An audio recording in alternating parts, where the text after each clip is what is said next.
Dad, what's wrong with the telly?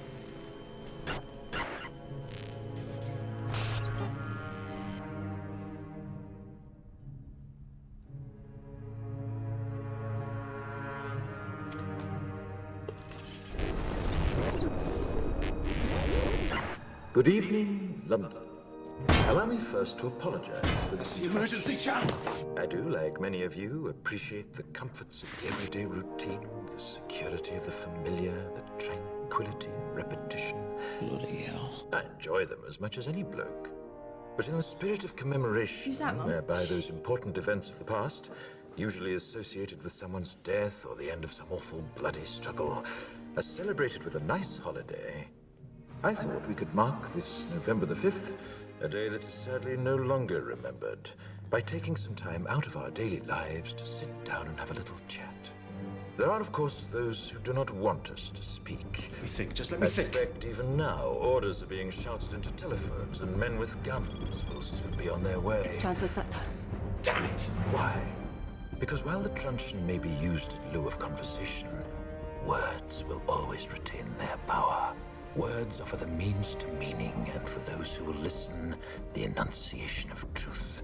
And the truth is, there is something terribly wrong with this country, isn't there? You designed it, sir. You wanted it foolproof. You told me every television in London. Cruelty and injustice, intolerance and oppression. And where once you had the freedom to object, to think and speak as you saw fit, you now have censors and systems of surveillance coercing your conformity and Cameras. soliciting your submission. We need cameras. How did this happen? Who's to blame? Well, certainly there are those who are more responsible than others, and they will be held accountable. But again, truth be told, if you're looking for the guilty, you need only look into a mirror. I know why you did it. I know you were afraid. Who wouldn't be? War, terror, disease.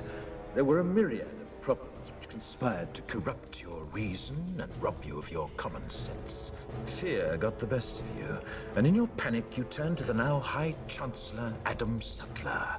He promised you order, he promised you peace, and all he demanded in return was your silent, obedient consent. Inspector, you're almost through. Last night, I sought to end that silence. Last night, I destroyed the Old Bailey to remind this country of what it has forgotten. More than 400 years ago, a great citizen wished to embed the 5th of November forever in our memory. His hope was to remind the world that fairness, justice, and freedom are more than words.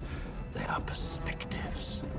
So if you've seen nothing, if the crimes of this government remain unknown to you, then I would suggest that you allow the 5th of November to pass unmarked. But if you see what I see, if you feel as I feel, and if you would seek as I seek, then I ask you to stand beside me 1 year from tonight, outside the gates of Parliament. And together we shall give them a 5th of November that shall never, ever be forgotten.